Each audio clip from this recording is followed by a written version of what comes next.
एक मर्तबा अल्लाह के नबी बाजार का सफ़र कर रहे हैं, रास्ते में एक मुकाबला हो रहा है कुश्ती का, दंगल। हम लोगों के यहाँ पर भी होते हैं ना दंगल, कुश्ती लड़ी जाती है, दंगल हो रहा है। दंगल का बड़ा शौक था उस ज़माने में, देखने लगे दंगल। उसमें एक पहलवान था जिसका नाम था रुकाना, उसको कोई नहीं हरा पाता था। जैसे आजकल भी बहुत बड़े बड़े वो पैदा हो गए ना, वो खली वली का तो हम नहीं जानते, उनसे भी बड़े बड़े पड़े हुए हैं, घूसे उसे मुक्के उक्के मारते। तो उस ज़माने में एक बहुत बड़ा पहलवान था जिसका नाम था रुकाना, वो हारता ही नहीं था कभी।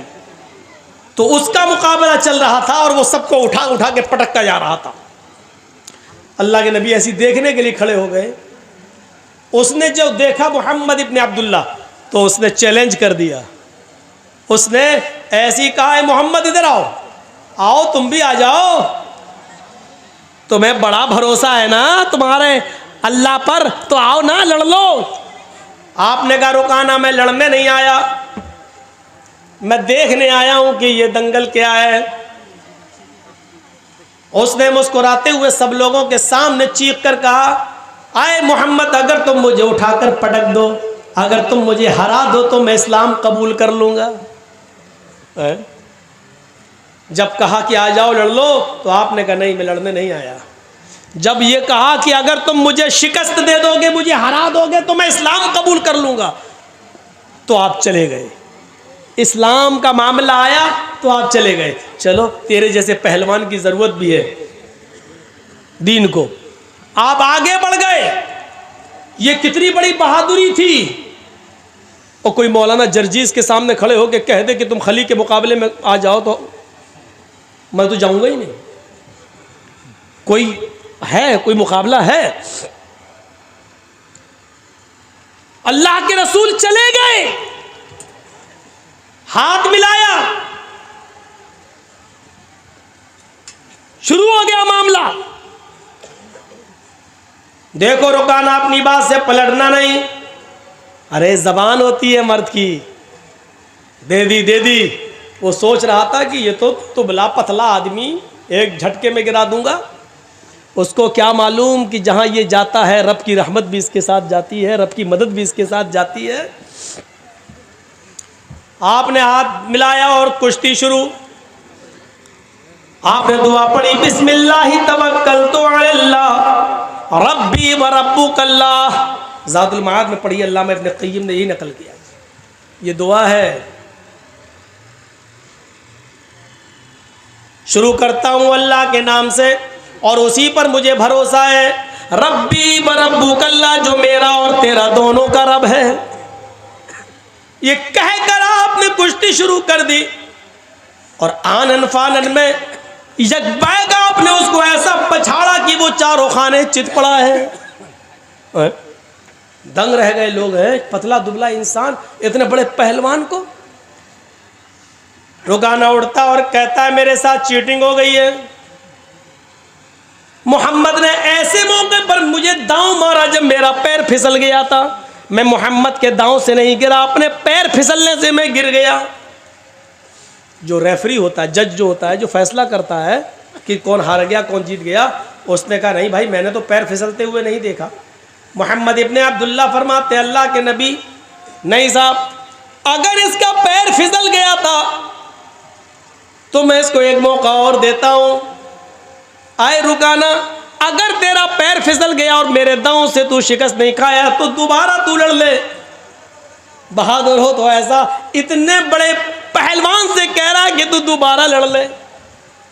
उसने दोबारा लड़ना शुरू किया और आपने आनन फानन एकदम उसको फिर शिकस्त दे दी, उसको गिरा दिया। फैसला होता है कि मोहम्मद इब्ने अब्दुल्ला जीत गए। रुकाना से कहा गया, आए रुकाना, अपनी हार शिकस्त तस्लीम करते हो? उसने कहा हाँ, हार तस्लीम करता हूँ, लेकिन हकीकत ये कि मैं हारा नहीं हूँ।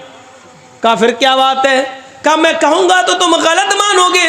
मोहम्मद इब्ने अब्दुल्ला ने मुझे ऐसे मौके पर दांव मारा कि मेरी आँख छपक गई थी और अचानक मुझे कुछ दिख नहीं रहा था। जैसी मेरी आँख छिपकी और इन्होंने मुझे जो है दांव मार दिया और मैं देख नहीं पाया। वैसे आपकी मर्जी। जज ने कहा नहीं, ये कुश्ती तो मोहम्मद इब्ने अब्दुल्ला जीत गए। लेकिन अल्लाह के नबी सल्लल्लाहु अलैहि वसल्लम ने फरमाया, आए रुकाना, अगर तेरी आंख छपक गई थी और मेरा दांव उस वक्त तेरे ऊपर चला तो ठीक है, इस कुश्ती को भी रिजेक्ट कर देते हैं, तू तीसरी बार लड़ ले। तीसरी बार भी हम कुश्ती लड़ लेते हैं, लेकिन ये हमारे और तुम्हारे दरमियान आखिरी होगी। इसके बाद आंख तुम्हारी छपके या मेरी, पैर तुम्हारा फिसले या मेरा, इसको आखिरी माना जाएगा और यही हार जीत का फैसला होगा। कहा ठीक है। तीसरी बार भी कुश्ती हुई और आनन फानन अल्लाह के नबी ने ज्यादा वक्त नहीं लगाया और रुकाना को उठाकर पटक दिया। रुकाना भरेआम मजमे में तस्लीम करता, अब मैं हार गया हूं। अवार्ड के मुस्तहिक मोहम्मद इब्ने अब्दुल्ला हैं। अवार्ड लाया जा रहा है। उस जमाने में जो ट्रॉफी दी जाती थी जीतने वाले को, चैंपियन की, डिस्ट्रिक्ट चैंपियन की, वो ट्रॉफी बड़ी अहमियत रखती थी। वो ट्रॉफी मोहम्मद इब्ने अब्दुल्ला को दी जा रही है, लीजिए। अल्लाह के नबी फरमाते हैं, आए रुकाना, तुमने लोगों के दरमियान ये वादा किया था कि अगर तुम मुझे उठाकर पटक दोगे तो मैं इस्लाम कबूल कर लूंगा, मुझे इस ट्रॉफी की जरूरत नहीं है। भरे मजमे में तुम कलमा पढ़ो, अशहदु अल्ला इलाहा इल्लल्लाह व अशहदु अन्ना मुहम्मदन अब्दुहु व रसूलुहु। ऐ रुकाना, तुम्हारा कलमा पढ़ लेना ही मेरे लिए सबसे बड़ा अवार्ड होगा। रुकाना मुस्कुराकर कहता है, हाय मोहम्मद, ट्रॉफी उठा और चलता बन। तूने मुझे इतना बड़ा सच्चा कैसे समझ लिया था? अरे मैं तो अब तक धोखे ही से जीतता आया और आज भी धोखे से जीतना चाहता था, लेकिन आपके आगे मेरी चली नहीं है। मैं पहली मर्तबा आपने मुझे उठाकर शिकस्त दी, पटका, और मैंने कहा मेरा पैर फिसल गया था। कसम है मुझे अपने लातो मनात की, मेरा पैर नहीं फिसला था, मैं तो झूठ बोला था। आए मोहम्मद इब्ने अब्दुल्ला, दूसरी मर्तबा मेरी आंख छपकी नहीं थी, वो भी झूठ था। और मैं जानता था कि आप तीसरी बार लड़ेंगे, लेकिन तीसरी बार मेरे पास कोई बहाना नहीं, क्योंकि आपने पहले ही कह दिया था कि हार और जीत की आखिरी शक्ल होगी। मैं तो हमेशा झूठ बोलता आया। आए मोहम्मद, ट्रॉफी ले और चल, आज मेरी चैंपियन का अवार्ड तूने ले लिया है, ले जाओ, अगली साल फिर देखेंगे। फिर ट्रॉफी मोहम्मद इब्ने अब्दुल्ला को दी गई। अल्लाह के रसूल ने उस ट्रॉफी को अपने हाथ में लिया और जैसे उस ट्रॉफी को अपने हाथ में लिया, फरमाया, लोगों रुक जाओ, मैं लड़ने नहीं आया था, कुश्ती लड़ने का मेरा कोई इरादा नहीं था। यह अलग बात है कि मैंने रुकाना को शिकस्त दी, अब जीता हुआ मैं माना जा रहा हूं, लेकिन लोगों में लड़ने नहीं आया था। रुकाना तो माहिर है लड़ने में, रुकाना ही को अवार्ड मिलता। अगर मैं न लड़ता तो आज रुकाना ही अवार्ड लेके जाता। जब मेरी लड़ने की नीयत ही नहीं थी तो मैं अवार्ड क्यों लूं? इस अवार्ड का असली हकदार रुकाना है, मैं नहीं हूं। आए रुकाना, तुम इस्लाम नहीं लाते हो मत लाओ, तुम दीन कबूल नहीं करते हो मत करो, लेकिन यह अवार्ड मैं नहीं लूंगा, क्योंकि मेरी लड़ने की नीयत नहीं थी और मैं नहीं लड़ता तो यकीनन यह अवार्ड तुम ही जीतते। अब यह अवार्ड मैं तुम्हें दे रहा हूं। जैसे अल्लाह के नबी उसके करीब गए और उसके हाथों में अवार्ड दिया, लो। रुकाना उस अवार्ड का ही भूखा था, उसने पकड़ा और मोहम्मद इब्ने अब्दुल्ला को आज इतने करीब से देखा, अवार्ड दे रहे हैं, इतना बड़ा एजाज, इतना बड़ा अवार्ड जो बादशाह की तरफ से दिया जाए, वो अवार्ड मोहम्मद इब्ने अब्दुल्ला मुझे दे रहे हैं और कह रहे हैं मुझे इस अवार्ड की जरूरत नहीं, इसके हकदार तुम हो। रुकाना उस अवार्ड को पकड़ता है और नबी के चेहरे को देखता है। आज उसने करीब से नबी के चेहरे को देखा, चेहरा देख कर ही आइडिया लगा लिया ये चेहरा किसी झूठे का नहीं हो सकता है। मोहम्मदुर रसूलुल्लाह के चेहरे की चमक जिसको देखकर कभी जाबिर इब्ने समुरा ने कहा था, आए मोहम्मद, कभी मैं आसमान पर चमकते हुए चांद को देखता हूं और कभी आपके चेहरे को देखता हूं, तो काबे के रब की कसम मुझे ऐसा लगता है कि चांद आसमान पे जो चमक रहा है उसको हुस्न और नूर मिला है तो वो आपके चेहरे से मिला है। आसमान पे चमकने वाला चांद भी आपके चेहरे की रोशनी का हकदार है, वो भी आपके चेहरे से रोशनी लेकर गया है। उस चेहरे को देखकर कभी हसन इब्न साबित ने कहा था, वो अहसन मिनका लम तरकत आईनी व अजमल मिनका लम तलिदिन निसाउ। आज मोहम्मद इब्न अब्दुल्लाह आपको देखता हूँ तो ऐसा लगता है कि वह अहसन मिनका लम तरकत आईनी, मेरी आंखों ने आपसे पहले इतना हसीन चेहरा देखा ही नहीं। वह अजमल मिनका लम तलिदिन निसाउ, और दुनिया की किसी औरत ने आपसे खूबसूरत बच्चा पैदा किया ही नहीं है। आप हसीन है, जमील है, इस चेहरे को बार बार देखता है रुकाना, एवार्ड पकड़ता है और थोड़ी देर के बाद एवार्ड उठाकर जमीन पर पटक देता है और कहता है मोहम्मद मुझे इस एवार्ड की नहीं, उसी एवार्ड की जरूरत है जो आप दुनिया को देते हैं। व अशहदु अल्ला इलाहा इल्लल्लाह व अशहदु अन्ना मुहम्मदन अब्दुहु व रसूलुहु, ये कलमा पढ़ता है रुकाना और इस्लाम कबूल कर लेता है।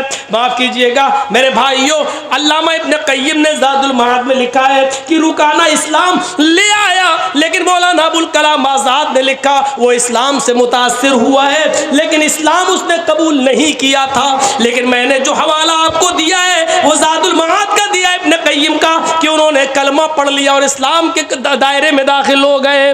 अल्लाह के रसूल सल्लल्लाहु अलैहि वसल्लम का ये अखलाक देखकर बहादुरी दिखाना मकसद था मुझे कि आप इतने बड़े पहलवान के सामने खड़े हो गए। ये उस बहादुर नबी की कौम है जो आज बुज़दिली का शिकार होती है और बहुत जल्दी मायूस हो जाती है, बहुत जल्दी मायूस हो जाती है। इसको फैसले करना नहीं आता है, ये कौम मुत्तहिद नहीं होती है। मेरे भाइयों, कितने 20 साल से जलसों में आ रहा हूँ आपके आसपास के इलाकों में, और बार बार कह रहा हूं कि मुसलमानों अपनी ताकत को पहचानो, बार बार कह रहा हूं कि सुनो, तुम इस मुल्क के प्रधानमंत्री नहीं बन सकते, ये फैक्ट है। या सिस्टम ऐसा बना दिया गया है कि तुम राजा नहीं बन सकते, तुम वजीर आजम नहीं बन सकते इस मुल्क के। लेकिन अगर तुम एक हो जाओ, अगर तुम मुत्तहिद हो जाओ और पूरे भारत के मुसलमान एक प्लेटफार्म पे कायम हो जाएं, तो मैं ये कसम खाकर कह सकता हूं कि रब्बे काबा की कसम, तुम्हारे बगैर भी कोई प्रधानमंत्री नहीं बन सकता, कोई वजीर आजम नहीं बन सकता। तुम अपनी ताकत को पहचानो, तुम अपने वजूद को पहचानो, तुम बटोगे तो उसका फायदा दूसरों को होगा, और हो रहा है। तुम्हें बांटा जा रहा है, तुम्हें अलग अलग बांटने के लिए बाकायदा लोगों को पाला जा रहा है, बाकायदा लोगों को उतारा जा रहा है। तुम्हारे दरमियान ना इत्तेफाकी पैदा कराई जा रही है, तुम्हारे वोटों को तकसीम करने की प्लानिंग बिहार के बाद बंगाल में भी हो रही है। तुम पहचान नहीं पा रहे हो, समझ नहीं पा रहे हो। ये तुम्हें होश के नाखून लेने की जरूरत है, समझने की जरूरत है। प्लानिंग अच्छी होनी चाहिए तुम्हारी, जो अभी तुम्हें होश नहीं आ रहा है, तुम्हें होश नहीं आ रहा है। होश आएगा, इलेक्शन के बाद होश आएगा, अभी नहीं आएगा। हम प्लानिंग नहीं समझ पा रहे। हम ये समझते हैं कि मौलाना जर्जीस ने प्रधानमंत्री के बारे में ऐसा बोल दिया, यही हमारा हीरो हो गया है। मेरे भाइयों, हमें जज्बात से नहीं, होश के नाखून लेने की ज़रूरत है, और इस वक्त बहुत होश की ज़रूरत है, इस वक्त बड़े होश की ज़रूरत है। इस होश के नाखून लीजिए, वरना आपके भाटोल से जो गोश्त जाता है कलकत्ता, वो भी नहीं जा पाएगा। मौलाना को इतनी बारीकी की बात मालूम भी है, जासूस लगाए हैं मैंने हर जगह, सब मालूम है मुझे। मेरे भाइयों, एहसास पैदा करिए अपने अंदर, एहसास और इज्तिमाइयत अपने अंदर पैदा करिए। कितने जलसों में मैंने कहा है कि बड़े नुकसान से बचने के लिए छोटा नुकसान कर दो अपना। अभी मैं अपने भाई का पैर कटवा के आया हूँ टाटा हॉस्पिटल में, अपने फुफेरे भाई का कैंसर हो गया था, 10 साल पहले ऑपरेशन कराया था, डॉक्टर ने बचा लिया, लेकिन 10 साल के बाद फिर अटैक हुआ उस पर कैंसर का, और यही कैंसर, उसने कहा पैर नहीं बचा पाऊंगा, और कटवाया। वो मना कर रहा था, मैंने कहा नहीं, तुम्हें ज़िंदा रहना है। एक तरफ ज़िंदगी थी, एक तरफ पैर था। वो नहीं चाहता था कि पैर कटे, उसने कहा मर जाने दो, जितने दिन ज़िंदगी जी लेने दो, ऐसी ज़िंदगी से क्या फ़ायदा। लेकिन मैंने उसको कहा नहीं, ज़िंदगी रहेगी तुम्हारी, कम से कम बच्चों का चेहरा देखोगे, उसके कलेजे से पूछो। जान चली जाए ये बड़ा नुकसान है, पैर कट जाए ये छोटा नुकसान है, लेकिन बड़े नुकसान से बचने के लिए अगर छोटा नुकसान करना पड़ रहा है तो कर दो, कर दो। छोटा नुकसान करके अगर तुम्हारी जान बच रही है तो बचा लो। मुसलमानों, बंगाल की सरजमीन पर बड़ा नुकसान क्या है तुम जानते हो, और छोटा नुकसान क्या है वो भी जानते हो। अगर बड़े नुकसान से बचना चाहते हो और उस पर अगर आपको छोटे नुकसान की कुर्बानी देनी पड़ रही है तो दे दो, लेकिन बड़े नुकसान से अपने आप को बचा लो। बिल्कुल वो हाल है कि मेरी बीवी के बच्चा पैदा हो रहा है, डिलीवरी का टाइम है, डॉक्टर ने कह दिया कि नहीं, खतरनाक माहौल है, या तो माँ को बचा सकता हूँ या बच्चे को, इन दोनों में से किसी एक को बचा सकता हूँ। और जर्जी साहब कलेजे में पत्थर रख कर कहते हैं कि बीवी को बचा लो, बच्चा जा रहा तो जाने दो, बीवी रहेगी तो बच्चे और भी आ जाएंगे, लेकिन ये किसी की बेटी है, किसी की बहन है, वो लोग बर्दाश्त नहीं कर पाएंगे। इसलिए छोटा नुकसान अगर हो रहा तो कर दो, बड़े नुकसान को बचा लो, यानी बीवी को बचा लो और बच्चा जा रहा तो जाने दो। हालांकि बच्चे से भी हमें मोहब्बत है, लेकिन छोटा नुकसान हम गवारा कर रहे हैं बड़े नुकसान से बचने के लिए। बंगाल के आने वाले चुनाव में आप भी यही तरीक़ा अपनाइए, बड़े नुकसान से बचने के लिए छोटा नुकसान करिए, तभी आपको बड़े नुकसान से निजात मिलेगी। पूरा हिंदुस्तान तुम्हारे बंगाल की तरफ नज़र जमाए बैठा हुआ है। मुसलमानों, इस वक्त यूपी की नज़रें भी तुम्हारी तरफ हैं, पूरे इंडिया की नज़रें तुम्हारी तरफ हैं, बल्कि पूरे हिंदुस्तान नहीं, पूरी दुनिया की नज़रें तुम्हारे चुनाव की तरफ हैं, तुम्हारे इलेक्शन की तरफ हैं। ये तुम्हें फ़ैसला करना है कि हमें कहाँ जाना है और कहाँ नहीं जाना है। हम किसी पार्टी का प्रचार करने नहीं आए हैं यहाँ पर, ना मेरा हक़ है प्रचार करने का, और न कभी हम प्रचार करने के लिए किसी की तरफ से उतरे। मेरे भाइयों, एक एहसास दिला दिया मैंने, तो ये बहादुर थे मोहम्मद रसूलुल्लाह। और छठी सिफत क्या बताई गई?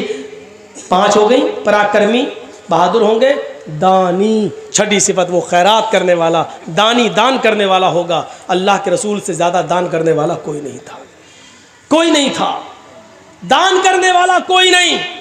एक फ़कीर आया, कहा अल्लाह के रसूल मुझे अल्लाह की राह में कुछ दे दो, कुछ था ही नहीं। आपने कहा अभी तो नहीं है। कहने लगा मैं क्या करूं? आपने कहा बैठ जाओ, कहीं से आएगा तो दे दूंगा। बैठ गए। थोड़ी देर में दूसरा आ गया, देने तो आया नहीं, मांगने आ गया, अल्लाह के नाम पे मुझे भी कुछ दे दो। आपने कहा तू भी बैठ जा। थोड़ी देर में तीसरा आ गया, अल्लाह के रसूल मुझे भी अल्लाह के नाम पे है कुछ नहीं। आपने कहा अच्छा तू भी बैठ जा।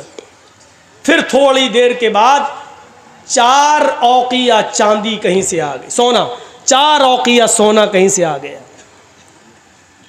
तो अल्लाह के रसूल सल्लल्लाहु अलैहि वसल्लम ने एक एक औकिया तीनों को दे दिया, जाओ। अब एक बच गया, आपने अपने पास रख लिया, ये सोचकर अभी शाम दूर है, हो सकता कोई ज़रूरतमंद आ जाए तो ये उसको दे दूंगा, क्योंकि सदक़े का माल है।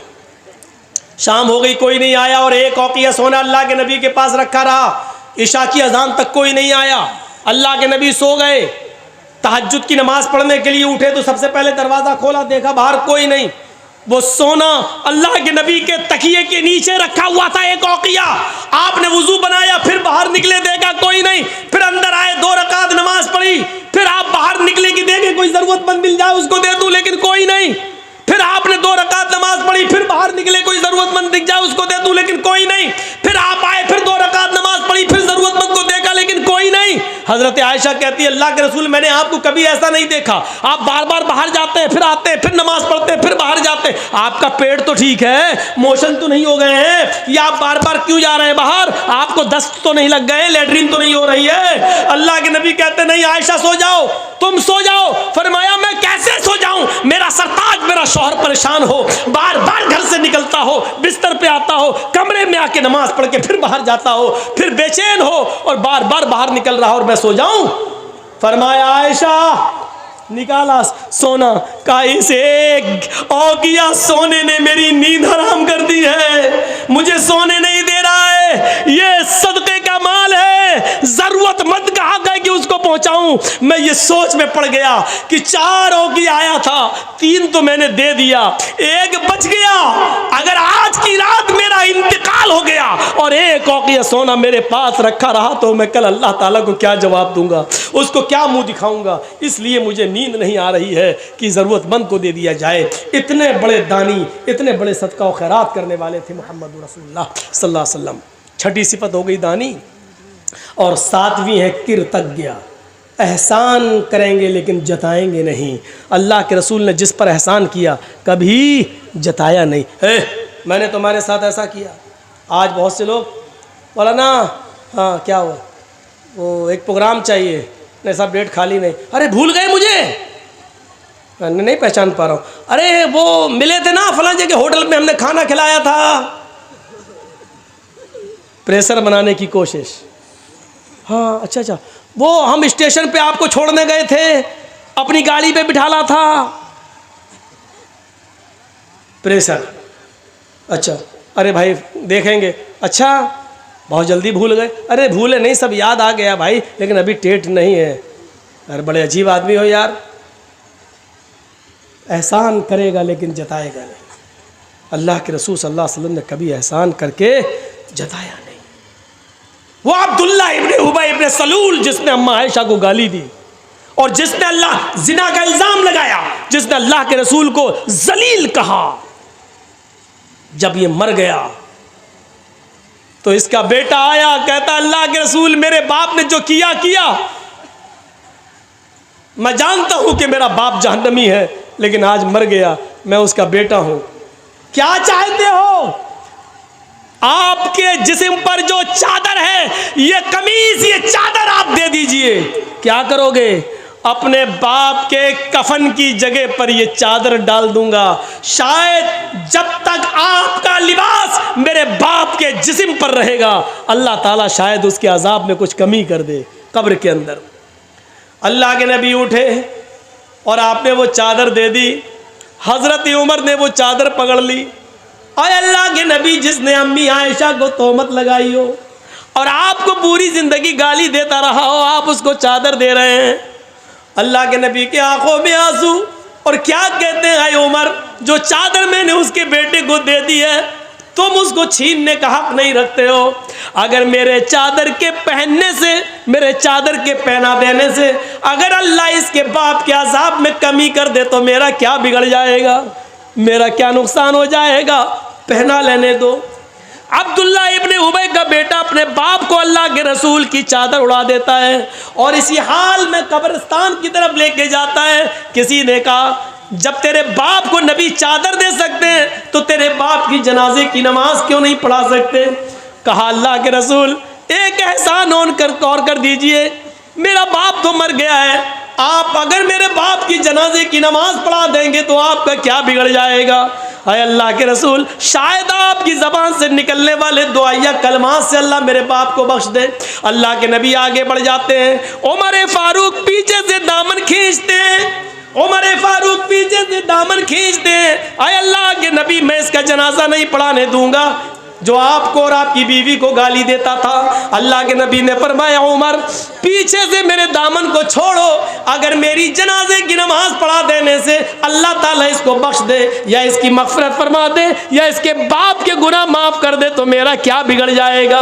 आप आगे खड़े हो गए, आपने अल्लाहु अकबर कहना ही चाहा, उसकी जनाजे की नमाज पढ़ाना ही चाहा। आसमान से जिब्राइल अमीन आ जाते हैं और कहते हैं मोहम्मद इसकी जनाजे की नमाज आप नहीं पढ़ा सकते हैं। आप अपने दुश्मन को माफ कर सकते हैं, लेकिन अल्लाह अपने महबूब के दुश्मन को माफ करने के लिए तैयार नहीं है। 70 मरतबा भी अगर आप इसकी जनाजे की नमाज पढ़ेंगे और दुआएं मग़फ़िरत करेंगे तब भी अल्लाह इसको नहीं बख्शेगा, इसको नहीं बख्शेगा। अल्लाह के नबी पलट गए और अब्दुल्ला इब्ने उबई के बेटे से कहते हैं कि अब्दुल्ला के बेटे, अभी अभी मुझे अल्लाह ने मना कर दिया है और ये भी कह दिया है 70 बार भी जनाजे की नमाज पढ़ोगे तब भी मैं नहीं बख्शूंगा। अगर मुझे मालूम हो जाए 70 के बाद पढ़ने पर अल्लाह बख्श देगा तो मैं 75 बार भी पढ़ा देता, 80 बार भी पढ़ा देता, लेकिन अल्लाह के कहने का मतलब ये है कि मैं उसको बख्शने वाला नहीं हूँ, चाहे आप पूरी ज़िंदगी उसके लिए दुआ करें। अब मेरा जनाजे की नमाज पढ़ाना बेकार है क्योंकि अल्लाह ही ने मुझे मना कर दिया है। ये एहसान आपने किया, खड़े तक हो गए, लेकिन ज़िंदगी भर कभी आपने जताया नहीं। अपने दुश्मन के साथ भी आपका ये सलूक था, आपका ये बर्ताव था। तो ये 7वीं सिफत कि वो एहसान करेंगे लेकिन जताएंगे नहीं। और 8वीं सिफत ये है वो दयावान होगा, दया करेगा। दया पर तो हमने मिसालें आपको दे दी। अल्लाह के रसूल जानवर तक में दया करने वाले थे, जानवर तक पर, परिंदों तक पर दया करते थे। अल्लाह के रसूल सल्लल्लाहु अलैहि वसल्लम का वो वाक़या उठाओ कि आपकी बेटी ज़ैनब जो ऊँटनी पर सवार थी और हज़रत अली लेके चल रहे थे और उनके पेट में हमल था, बच्चा था ज़ैनब के पेट में, और हिबार इब्न अस्वद ने तीर मारा ये ऊँटनी को, लेकिन तीर निशाना खा गया, खता कर गया, और वो तीर हज़रत ज़ैनब के पेट में लगता है, पेट फट जाता है, ज़ैनब ऊँटनी से गिर जाती है और बच्चा ज़मीन पर गिर जाता है। इसी हाल में ज़ैनब को मदीना लाया गया, और जब ज़ैनब को पता चला कि मेरे पेट का बच्चा ज़ाय हो गया, होश में आई, पता चला कि पेट का बच्चा ज़ाय हो गया, तो वो इस सदमे को बर्दाश्त नहीं कर सकी और उनका इंतकाल हो गया। अल्लाह के नबी अपनी बेटी को दफन कर रहे थे और आंखों में आंसू थे। लोगों ने पूछा, अल्लाह के नबी आपकी आंखों में आंसू? फरमाया, ये मोहब्बत के आंसू हैं जो अल्लाह ने हर बाप के दिल में बेटी की मोहब्बत डाली है। ये मेरी वो बेटी है जो मेरे राह में बहुत मारी गई, सताई गई, यहाँ तक कि मेरी बात मानकर चलती थी, और आज अल्लाह की राह में इसकी जान भी चली गई।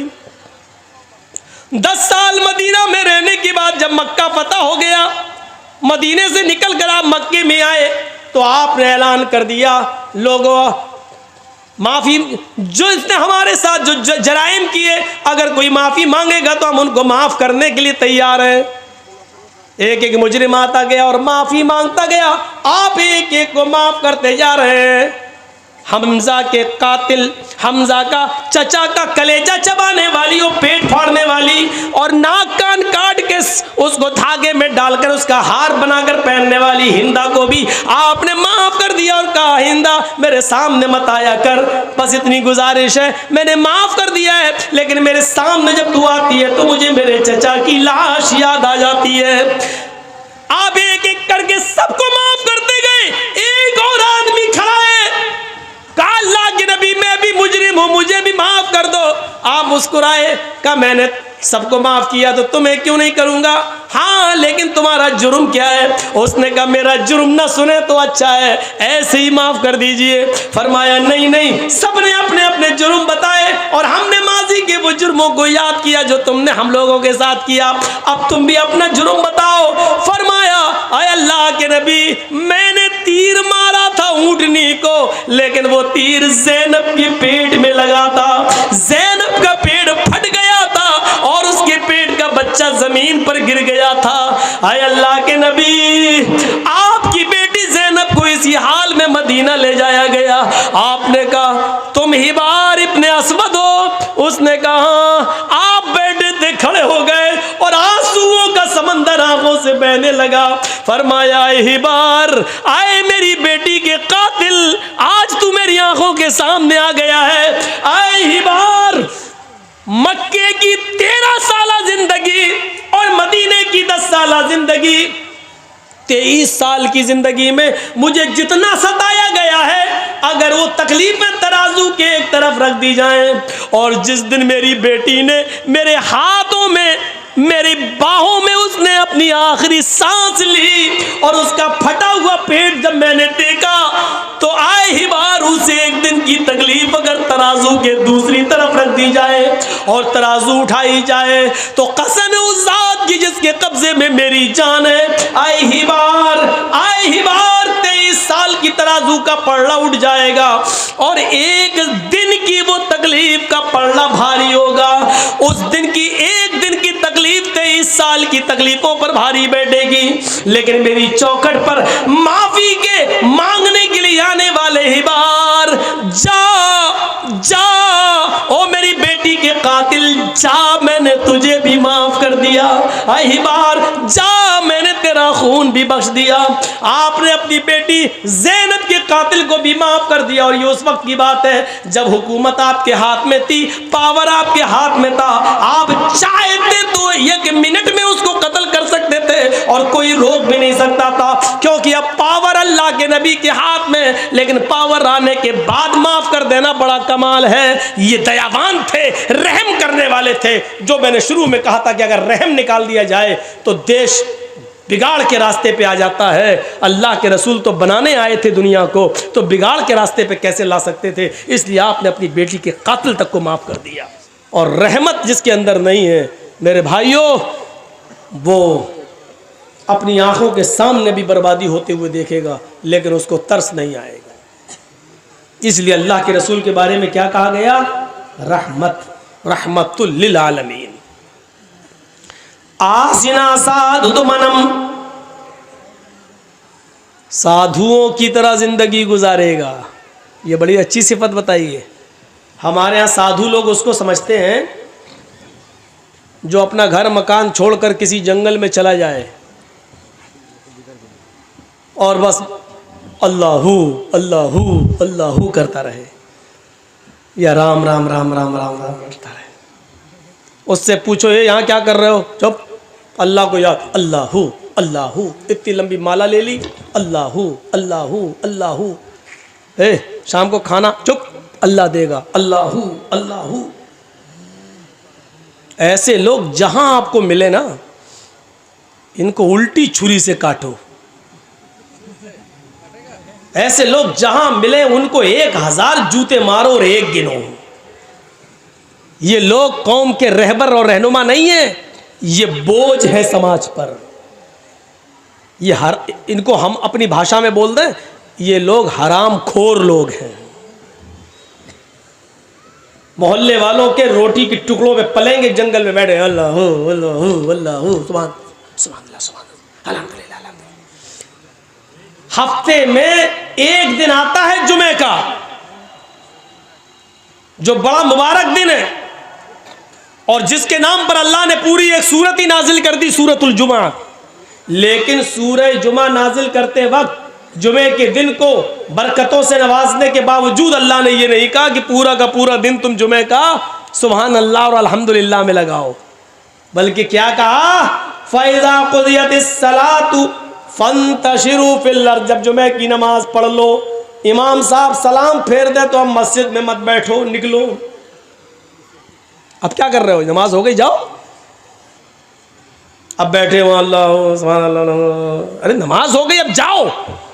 अब क्या करो? ये भी अल्लाह ने कहा फंतशिरू फिल अर्ज़।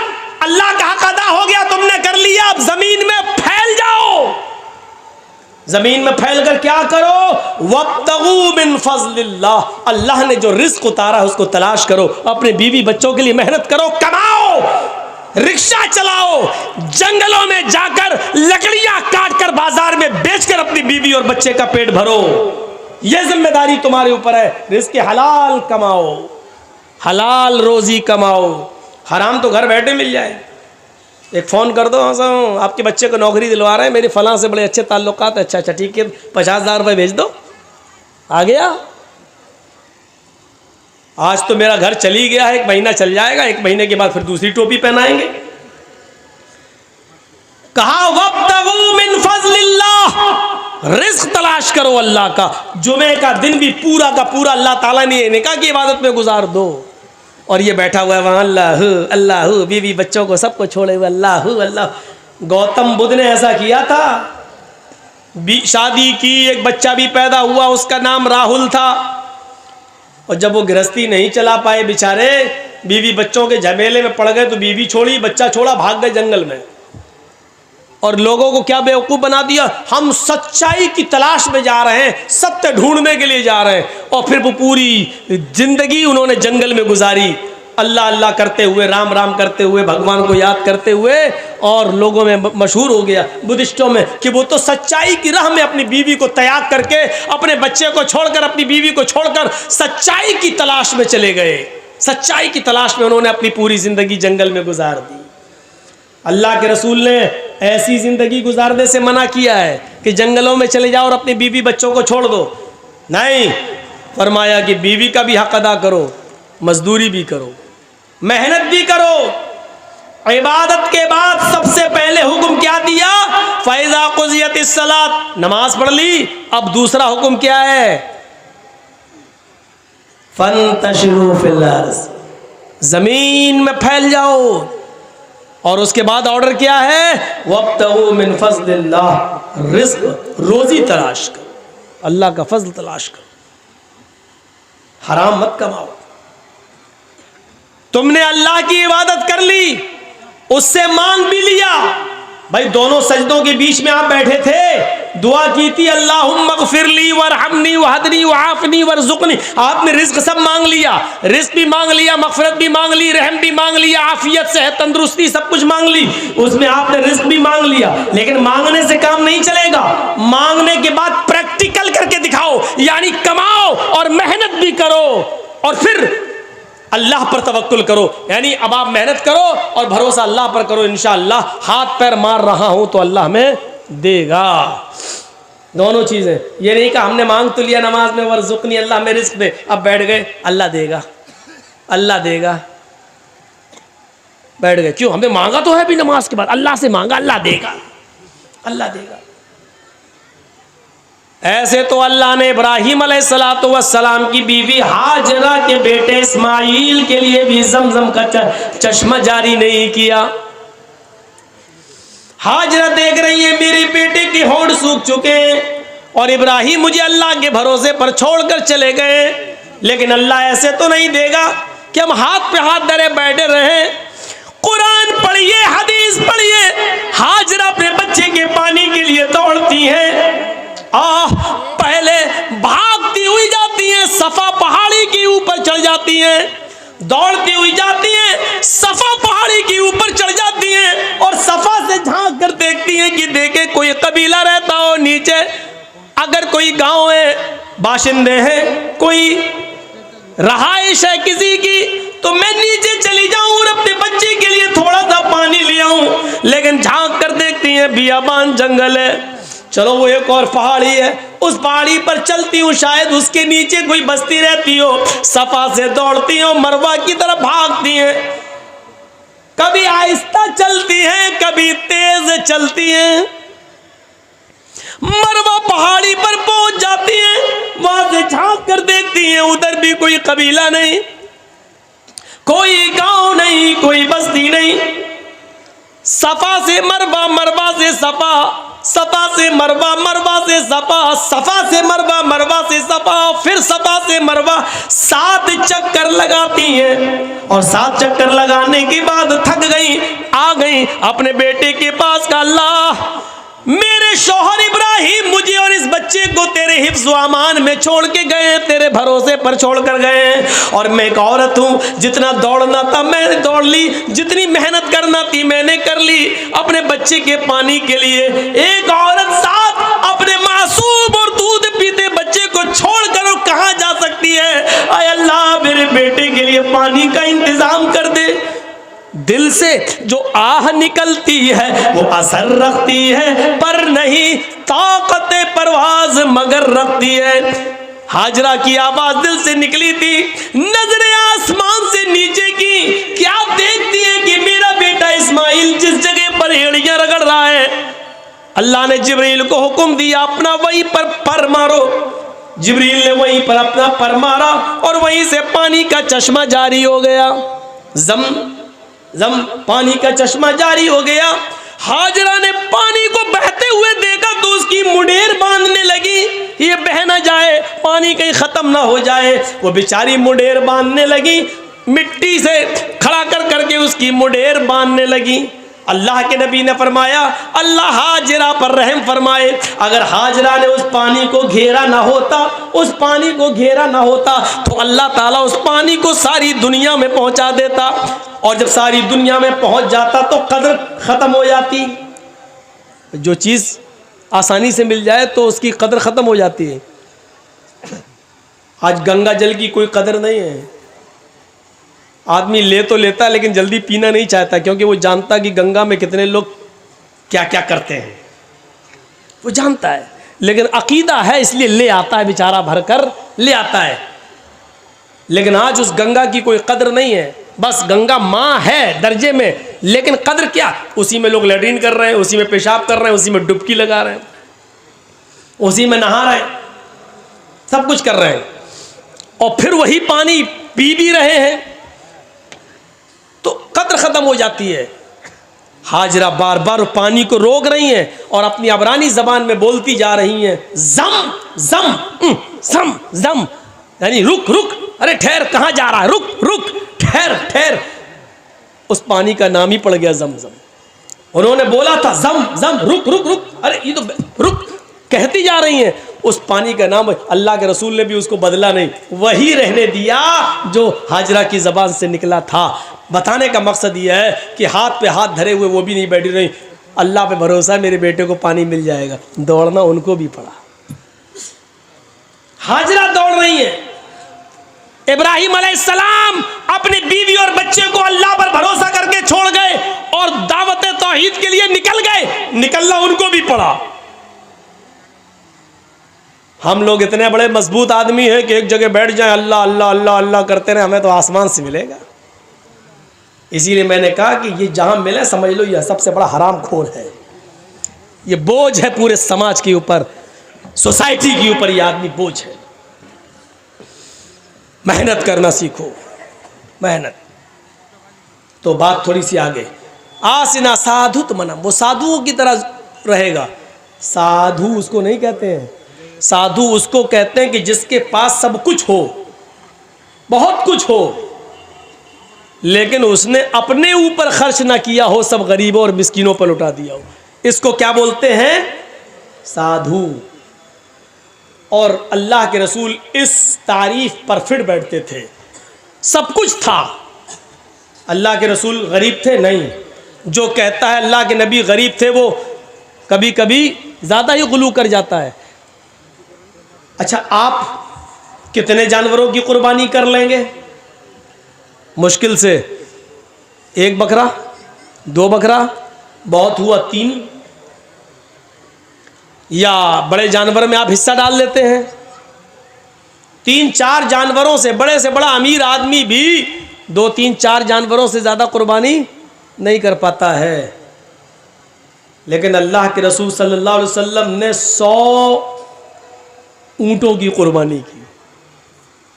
और अरब के अंदर एक ऊँट बड़ा महंगा माना जाता है जिसको सुर्ख ऊँट कहा जाता है, सुर्ख ऊँटों की कुर्बानी की 100। जब अल्लाह के नबी ज़िबा करने के लिए तैयार हो गए, नहर करने के लिए, तो 63 ऊँटों को अल्लाह के रसूल ने अपने हाथ से नहर किया। और उसके बाद में आपने खंजर नेज़ा दे दिया हज़रत अली को, बकिया ऊँट हैं तो मेरे, लेकिन आप नहर करिए।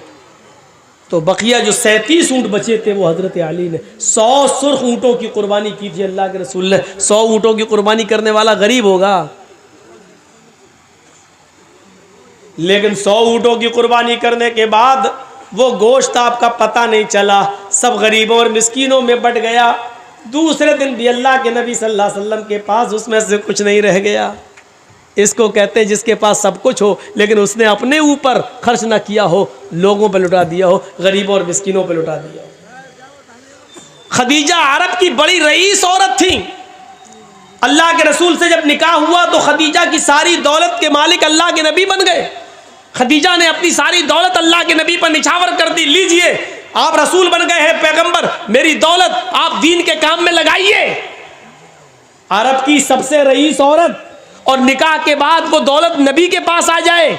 लेकिन ताज्जुब यह है, आज 18, 20, 22 साल का लड़का अभी दरी पे सो रहा है, चटाई पे सो रहा है, और 22 साल के बाद अगर उसकी शादी हो जाए तो फिर कहाँ सोता है? डबल बेड पर सोता है। क्यों? अब वो जो बिस्तर मिला है उसको ससुराल से, अब उस पे सो रहा है, स्टाइल बदल गई। अभी तक साइकिल चला रहा था, शादी के बाद अब वो हीरो होंडा चला रहा है, स्प्लेंडर चला रहा है, यामा चला रहा है, अब तो और स्टैंडर्ड गाड़ियां आ रही हैं, वो चला रहा है। क्यों? ये भीख में मिली है। समझ गए ना? ज़्यादा रगड़ने की ज़रूरत नहीं है। साइकिल अपने पास से खरीदी थी, उसकी हिफाजत थी, बेचारी पंचर भी नहीं होने देता था। और मोटरसाइकिल जब मिली है तो हर स्पीड बढ़ रही। क्यों? फ्री की गाड़ी है।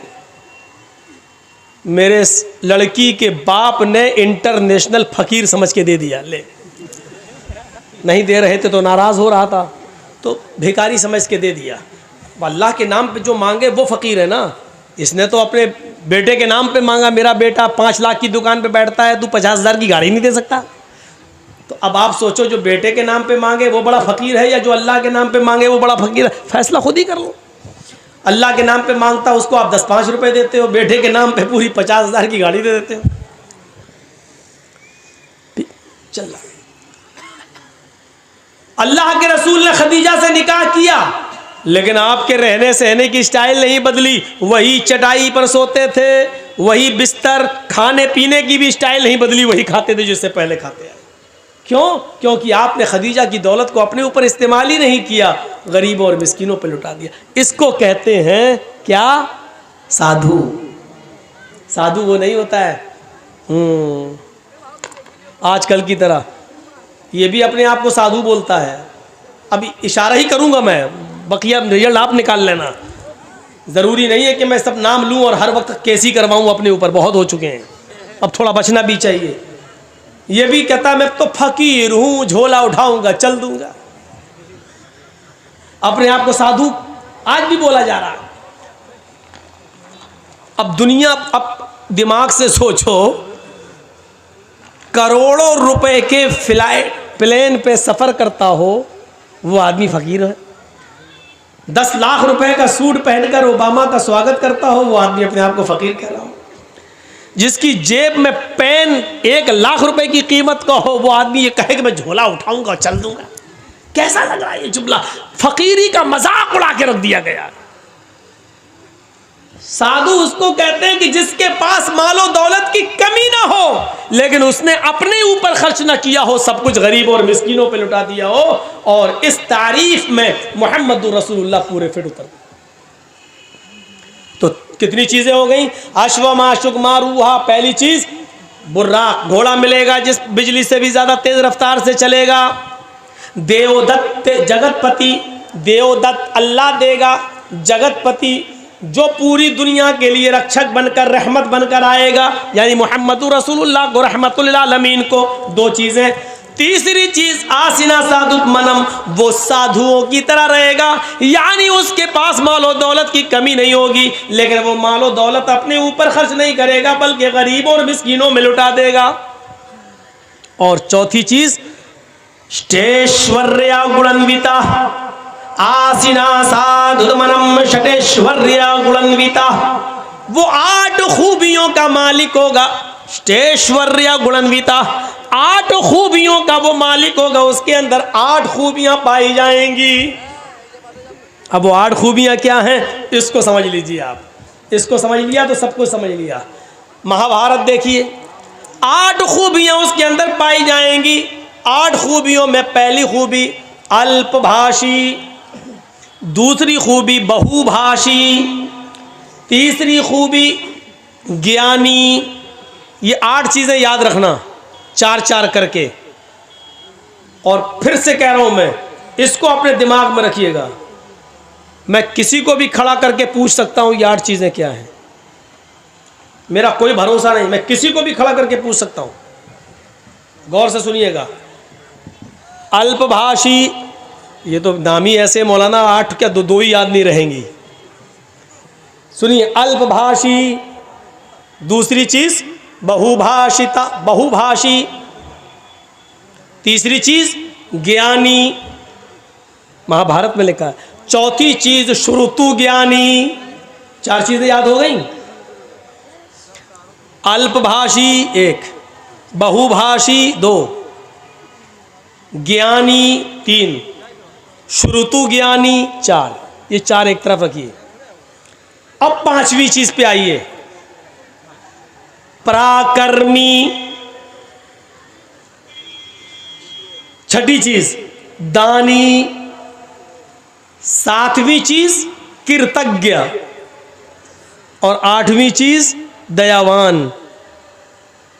यूपी के चीफ मिनिस्टर योगी को भी मालूम नहीं होंगी, राम भक्त हैं, लेकिन महाभारत की 8 चीज़ें उनको मालूम नहीं होंगी। और उनको क्या, इनको भी मालूम नहीं होंगी, फ़कीर साहब को। राम के नाम पे बस ज़िंदगी काटेंगे, लेकिन किताबों से कोई वास्ता नहीं। और अगर किताबें पढ़ लें अपनी, सच कहता हूँ, जो हिंदू धर्म को सच्चे दिल से अगर पढ़ ले तो वो ऐसा हो नहीं सकता जैसे ये आज है। मैं दावे के साथ कह सकता हूं। अब सुनिए एक एक का मतलब। पहली चीज क्या बताई थी मैंने? अल्पभाषी। 8 खूबियां उसके अंदर होंगी। पहली खूबी अल्पभाषी, कम बोलने वाला, बहुत कम बोलेंगे। कम बोलने वाला आज कोई दिखता ही नहीं है। और एक बेचारा था वो बिल्कुल ही कम, वो बोलता ही नहीं था, इनसे पहले वाला मनमोहन सिंह। वो बेचारे बोलते ही नहीं थे, हंसते रहते थे। और ये बेचारे चुप नहीं रहते हैं, ये बोलते ही रहते हैं। इनको खुद नहीं मालूम हम बोल क्या रहे हैं, झूठ है कि सच है। सऊदी अरब में गए थे हमारे हजरत, तो वहां के बादशाह से कहने लगे तोप देखकर कि ये कितना फेंकती है, मतलब इस तोप की रेंज कितनी है। तो वह सऊदिया के बादशाह ने कहा वल्लाही आपसे कम फेंकती है। हो गया जवाब, जो कहना था मैंने कह दिया। इन्होंने पूछा कि ये तोप की रेंज क्या है, कितना फेंकती है ये? तो उन्होंने कहा वल्लाह आपसे कम फेंकती है। तो समझ गए ना, कोई इतना फेंके कि उसका नाम ही मशहूर हो जाए, फेंकू। तो ये तो बड़े ताज्जुब की बात होगी कि लोग उसको फेंकू के नाम से जाने लगे। तो ये तो एक अचंभे की बात है, ताज्जुब की बात है। और मौलाना अबुल कलाम आज़ाद ने यही तो कहा था, किसी भी झूठ को सच करना हो तो इतना फेंको, इतना उसको इतना बोलो कि सुनने में वो सच लगने लगे, ऑटोमेटिक वो सच हो जाएगा, ऑटोमेटिक। यही हो रहा है आजकल, यही है। अल्पभाषी, कम बोलेंगे। ये नहीं कहा कि बिल्कुल नहीं बोलेंगे, कम बोलेंगे। अल्लाह के नबी इतना कम बोला करते थे, इतना कम बोला करते थे, इतना कम बोला करते थे। मुस्लिम शरीफ किताबुस सलाम के अल्फाज हैं कि यहूदियों का एक गिरोह नबी अकरम के घर पे आया, दरवाजे को दस्तक दी। अल्लाह के नबी ने दरवाजा खोला। यहूदियों के इस गिरोह ने नबी के घर में आने से पहले नबी को देखा तो कहने लगे अस्सलामु अलैकुम, अस्सलामु अलैकुम। अस्सलाम नहीं कहा, क्या कहा? अस्सलामु अलैकुम या रसूल अल्लाह, आए अल्लाह के नबी आप पर मौत हो। ये नहीं कहा अस्सलामु अलैकुम आप पर सलामती हो, बल्कि यहूदियों के इस गिरोह ने क्या कहा? अस्सलामु अलैकुम, और जल्दी में कहा अस्सलामु अलैकुम, ताकि पता ना चले, शक ना हो जाए। अस्सलामु अलैकुम या रसूल अल्लाह, अल्लाह के रसूल आप पर मौत हो, आप बर्बाद हो जाएं। तो अल्लाह के नबी सल्लल्लाहु अलैहि वसल्लम कुछ मशकूक हो गए हैं, इसने सलाम कहा कि साम कहा। अब वालेकुम अस्सलाम कैसे कह दूँ इनको, जो आदमी हमारे लिए मौत भेज रहा है, हम कहें सलामती हो तुम पर। तो पता नहीं ऐसा ना हो कि अगर मैं वालेकुम अस्सलाम कह दूँ तो ये बुरा मान जाए और ये कहने लगे कि हमने तो सलाम कहा और आप हमें मौत भेज रहे हैं। तो अल्लाह के रसूल ने बहुत मुख्तसर जवाब दिया, वालेकुम। न सलाम कहा न साम कहा। क्या कहा आपने? वालेकुम, जो तुमने मुझ पर भेजा हो तुम पर हो गया काम, बात ही खत्म हो गई। इतना कम बोलते थे अल्लाह के रसूल। और इसी तालीम का नतीजा था कि अल्लाह के रसूल ने यह फरमाया था कि अपने ऊपर इस जबान को रोको। अल्लाह की कसम, इस जबान की वजह से बहुत से लोग जहन्नम में चले जाते हैं और बहुत से लोग जन्नत के मुस्तहिक हो जाते हैं। और इसी जबान की वजह से अल्लाह के नबी ने फरमाया इन्नी उरीदु कुन्ना अक्सर अहलिन नार, आए औरतों की जमात तसद्दक़ना या माशरन निसा, आए औरतों तुम ज्यादा से ज्यादा सदका करो, आए औरतों तुम ज्यादा से ज्यादा खैरात करो, क्योंकि मैंने तुम्हें जहन्नम के अंदर सबसे ज्यादा जलते हुए देखा। कुल्ना व बिमा या रसूल अल्लाह, सहाबियात सवाल कर रहे हैं अल्लाह के रसूल, हम जहन्नम में सबसे ज्यादा औरतें होंगी? हाँ, क्यों? वजह तो बता दीजिए ताकि वो चीज़ हम यहाँ से ख़त्म करें। तो अल्लाह के रसूल ने फरमाया तुकसिरनल लान व तकफुरनल आशीर, तुम्हारी जहन्नम में जाने की 2 वजह ज़्यादा है। क्या क्या? तुकसिरनल लान, तुम लान तान ज़्यादा करती हो, बदतमीज़ी ज़्यादा करती हो, ज़बान से उल्टे सीधे जुमले ज़्यादा बोलती हो। 2-4 औरतें जहाँ बैठी हों, आप क्या समझते हैं जलसे में सब खामोश बैठी होंगी? मुआयना करके देखिए, मेरी तकरीर समझ में नहीं आ रही होगी, कहेंगी तो बंगला मौलवी थोड़ी, ये तो उर्दू वाला है। तेरी चप्पल कितने की? अच्छा ये कहाँ से लाई, कौन सी दुकान से लाई? ये सूट कितने का, ये साड़ी कितने की? आज तो उनकी ईद हो गई, जलसा होता है तो ईद का दिन होता है औरतों के लिए। 4 औरतें कहीं बैठ जाएं वो चुप नहीं रह सकती, इतनी सारी कैसे चुप रहेंगी? मछलियां पक रही होंगी, अच्छा है कि दूर इंतजाम किया जो यहां तक आवाज नहीं आ रही, वरना बहुत सी जगह तो बिल्कुल करीब में कर देते हैं। तो जर्जी साहब भी डिस्टर्ब होते रहते हैं, इनकी सुने कि अपनी सुनाए। किसी बादशाह ने कहा था ना कि जो सबसे बड़ा झूठ बोलेगा उसको सबसे बड़ा इनाम देंगे, तो झूठों की कमी तो थी नहीं। एक आया झूठ बोला ना हक, कोई बड़ा नहीं। हमारे साहब अगर उस जमाने में होते तो सबसे बड़ा अवार्ड इन्हीं को मिलता कि तुम वाकई तुम ही से अवार्ड के लायक हो। बड़े बड़े झूठे आए, फेल कर दिया बादशाह ने, नहीं तुम अवार्ड के मुस्तहक नहीं हो। एक और आया लास्ट में, कहने लगा मेरा भी झूठ सुन लो। का क्या? आज मैं रात में सोया, मैंने ख्वाब में देखा कि जहां तक मेरी नजरें जा रही हैं औरतें ही औरतें बैठी हुई हैं। बादशाह कहता भाग, ये कोई झूठ है? अरे ख्वाब में हो सकता है, देखा हो, झूठ बताओ। उसने कहा पूरी बात तो सुनो मेरी। का क्या? मैंने ख्वाब में देखा कि जहां तक मेरी नजरें जा रही हैं सारी औरतें ही औरतें बैठी हुई हैं और सब खामोश हैं। बादशाह कहता क्या? का सब खामोश है? कहता हट, ये नहीं हो सकता।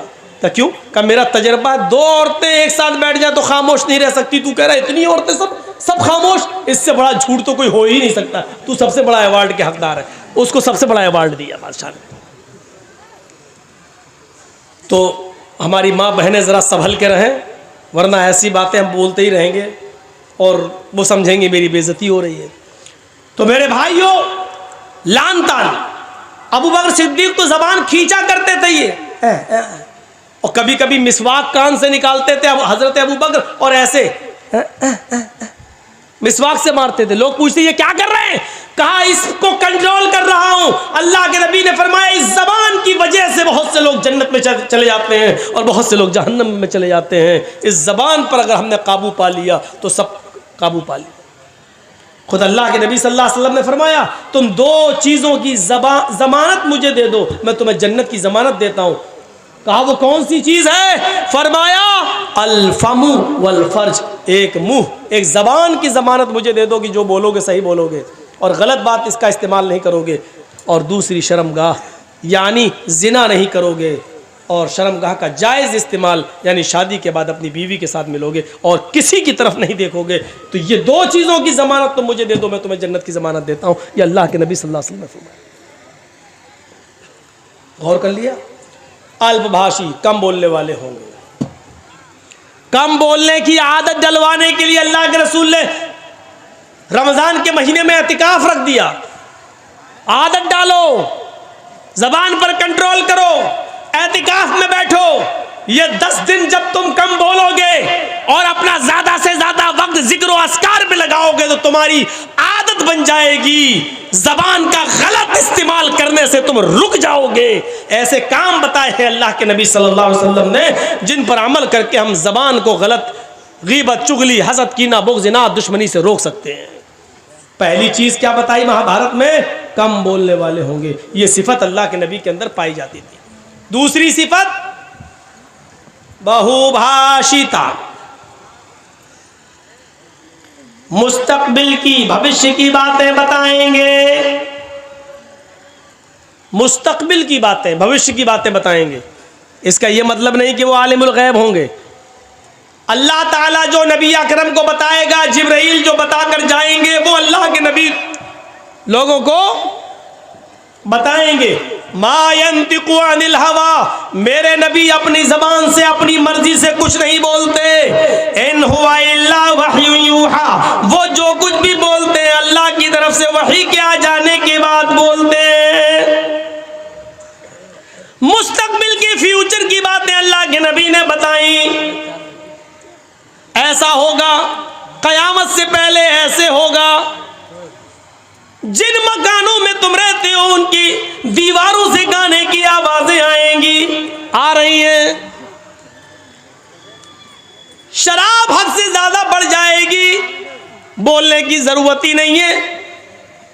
इंडिया का सर्वे है, हर 5 में से 1 आदमी शराबी है। 1 आदमी शराबी है।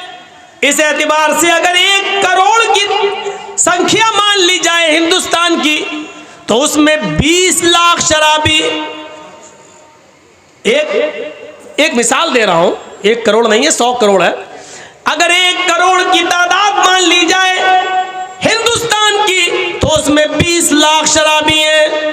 100 करोड़ की तादाद मान ली जाए हिंदुस्तान की, तो उसमें 20 करोड़ शराबी हैं। और 20 करोड़ शराबी में 10 करोड़ सिर्फ मुसलमान ही मुसलमान हैं, और बकिया 10 करोड़ के अंदर हिंदू, सिख, जैनी, क्रिश्चियन, यहूदी, बुद्धिस्ट, जैनी, ये सारी कौमें मिलाओ तो 10 करोड़।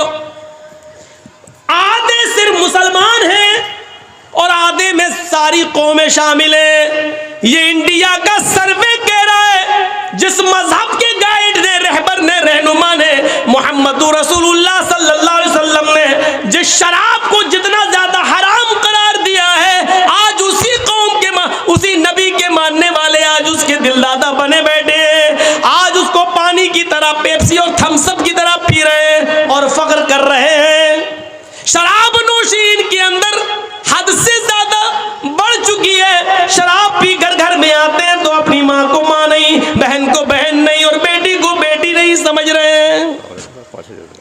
माशाल्लाह, ये 5,000 रुपये, हाँ 5,000 रुपये हबीबुर रहमान साहब ने दिए हैं। अल्लाह ताला इनको जज़ाए खैर अता फरमाए। तो मेरे भाइयों सुनिए, ये अंदाजा लगा सकते हैं आप, आज ये शराब नोशी हमारे मुस्लिम मुआशरे के लिए वबाले जान बनी हुई है। बहुभाषिता, वो मुस्तकबिल की बातें बताएंगे। वह यकसूरत जिना, जिना की कसरत होगी, हो ही गई है। जिना के असबाब इतने पैदा हो चुके हैं कि जिसके ऊपर हम जितना भी मातम करें कम है। 10-10 और 12-12 साल की लड़कियां मोबाइल इस्तेमाल कर रही हैं। अब तो ऑनलाइन पढ़ाई के नाम पर बड़ी आसानी से उनके माँ बाप भी दे देते हैं। मोबाइल का इस्तेमाल वो इस 1 साल के लॉकडाउन में इतना सीख गई हैं, इतना सीख गई हैं कि उनको जो जियो की तरफ से और एयरटेल की तरफ से मिलने वाली 1 GB 1.5 GB उनको पूरे दिन इस्तेमाल करना है। फिर रात की तारीकी और अंधेरे में माँ बाप जब सो जाते हैं, तब आपकी बेटी पढ़ने के बहाने अलग रूम में जाती है, और फिर वो क्या क्या देखा जा रहा है वो सब बताने की जरूरत नहीं है। आज सूरत हाल ये हो चुकी है कि महाराष्ट्र के नागपुर के अंदर बाकायदा ये मीटिंगें हो चुकी हैं कि किस तरीके से मुसलमानों की लड़कियों को अपने घर की बहू बनाया जाए। कॉलेजेस में, ऑफिसों में वैकेंसी के नाम पर कितनी जगह खाली है लेडीज की, और अल्पसंख्यक लोगों के लिए मुसलमान बेचारे भरमार लगाए हुए हैं। फला कॉलेज में हमारी बेटी का एडमिशन हो जाएगा, जगह खाली है, और अकलियत के लिए जगह खाली है। अकलियत के लिए फार्म भरते हैं, लड़के जा रहे हैं तो उनको कहा जा रहा है जगह फुल हो गई, लड़कियां जा रही हैं तो उनको फौरन एडमिशन मिल रहा है। फिर जहां आग और पेट्रोल एक जगह पढ़ेंगे, एक जगह होगा, जाहिर बात है फिर माँ बाप भी नहीं रोक पाएंगे। और कितनी कोर्ट मैरिजें हो रही है महाराष्ट्र के अंदर, आप कुछ नहीं कर सकते क्योंकि आपकी बेटी 18 साल से ऊपर की हो चुकी है, और कोर्ट ये कह कर निकाह कर रहा है कि लड़की को पूरी आजादी है अपना हमसफर चुनने की। मेरे भाइयों, ये सब कुछ इसी मोबाइल की देन है। इसी ने जिनाकारी के सारे असबाब और रास्ते खोल दिए जो आज हमने अपनी बेटियों के हाथ में दे रखा है। यहाँ सुन सब रहे हैं, लेकिन किसी एक की मजाल ऐसी नहीं कि सुनने के बाद जाए और अपनी बेटियों के हाथ से मोबाइल छीने कि मेरी बेटी तुम्हें मोबाइल की क्या जरूरत है, तुम तो मेरे घर की जीनत हो, तुम तो मेरे जिगर का टुकड़ा हो, तुम किसी अपनी सहेली से बात करना है तो मेरे मोबाइल से बात कर लो, लेकिन मेरी बेटी तुम मोबाइल क्यों रखोगी, तुम मोबाइल क्यों चलाओगी। आज किसी अल्लाह के रसूल ने भविष्य की बातें बता दी और यहां तक बता दिया, निसाउन कासियातुन आरियातुन मुमीलातुन व माइलात। ओ लोगों, एक ऐसा जमाना आ जाएगा तुम अपनी आंखों से देखोगे औरतें लड़कियों को कि तुम देखोगे कि वो कपड़े तो पहने हुए होंगी, उनके जिस्मों पर कपड़े तो होंगे आरियात, लेकिन कपड़ा पहनने के बावजूद भी वो नंगी होंगी, कपड़ा पहनने के बावजूद भी बोरियां होंगी, कपड़ा पहनने के बावजूद उनके जिस्म नुमाया होंगे। आज कपड़ों की फिटिंग देख लो, इतने टाइट कपड़े कि कपड़ा, सुन लो मेरी बहनों, सुन लो मेरी माओ, सुन लो और मेरी कौम की बेटियों फिर सुन लो, जो लड़की इतना टाइट शलवार कमीज ही क्यों ना पहने, साड़ी क्यों ना पहने, इतने टाइट कपड़े पहन ले कि कपड़ा पहनने के बाद उस औरत या उस लड़की के जिस्म का फिगर दिखाई दे रहा हो, उसकी बाहें दिखाई दे रही हो, उसके शरीर का, उसके जिस्म का फिगर दिखाई दे रहा हो कि ये इतने सेंटीमीटर होगा, ये इतने इंच होगा, ये सारी चीजें अगर नुमाया हो रही हो तो वो जिस्म चाहे कितना ढका हुआ हो, ये नंगे में शुमार है, ये औरिया में शुमार है, ये बरहनापन में शुमार है। अल्लाह के नबी ने ऐसी औरतों के लिए कहा है, आरियात कासियात, कपड़े तो पहने हुए होंगी, आरियात लेकिन नंगी कहलाई जाएंगी। दुनिया फैशन परस्त कहे, आज की मीडिया फैशन कहे, तुम उसको ये कहो कि आजकल का फैशन है, लेकिन मुहम्मदुर रसूलुल्लाह की शरीयत में उनको नंगा कहा जाएगा। वो आरियात है, वो बरहना है, वो नंगी है। मुमीलातुन व माइलात, लड़कों से बातें करती हो, लड़कों की तरफ माइल होती हो और लड़के भी अब उनकी तरफ झुकते हो, यानी हंस हंस कर बातें करती हो, गुफ्तगू करती हो, इतना मेकअप करके निकलती हो कि उनको देखकर लड़के फरेफ्ता हो जाएं और ये भी उनके ऊपर माइल हो जाएं। जब तुम ये देख लो अपने जमाने में और ऐसा माहौल देख लो तो ऐसी औरतों को देखकर सोच लेना, ला यदखुलनल जन्ना वला यजिदना रिहा, ऐसी औरतें जन्नत के अंदर दाखिल न होंगी, जन्नत तो दूर, जन्नत की खुशबू भी नहीं मिलेगी, जन्नत की खुशबू से भी महरूम हो जाएंगी। हमारे और आपके ऊपर है अपनी बेटियों को कैसे पहनाना है, कैसे कपड़े पहनाना है, क्या पढ़ाना है, कहाँ जाना है। यहाँ अच्छी बात है, अल्लाह का शुक्र है, सुना है लड़कियों का मदरसा चल रहा है, तालीम निस्वा बहुत ज़रूरी है औरतों की, लेकिन याद रखिएगा मेरे भाइयों, मदरसे के लोग मदरसे तक जिम्मेदार हैं। मदरसे के बाद जब आपकी बेटी आपके घर आएगी तो आप जिम्मेदार हैं, आपको देखना पड़ेगा। ऑनलाइन पढ़ाई माहौल है दीजिए, लेकिन आप वहां बैठिए, आपके पास टाइम नहीं है। आप अपनी बीवी को वहां बिठाइए कि मेरी बच्ची के पास बैठे, भाई को बिठाइए कि वो आपके पास बैठे। 1 घंटा 2 घंटा कमरे में बंद होकर वो पढ़ रही है ऑनलाइन और 2 घंटे के बाद फिर पढ़ाई खत्म, फिर हाँ थोड़ा सा काम कर रही हूँ। अब क्या काम कर रही, मैं ये नहीं कह रहा हूँ बदगुमानी करिए, लेकिन ये दरवाजे हैं, दरवाजे, चोर दरवाजे, चोर। सर्दियों के दिन का तो लड़कियां दुआ मांगती हैं, अल्लाह सर क्यों, अच्छा मौका होता है, लिहाफ अंदर डाल डाल के व्हाट्सएप चलाती हूँ, कौन देख रहा है, सर्दी है, हमारी बेटी सो रही है और पता चला कि अंदर मोबाइल चल रहा, व्हाट्सएप चल रहा है, गुफ्तगू चल रही है। इन चीज़ों ने दरवाजे खोले।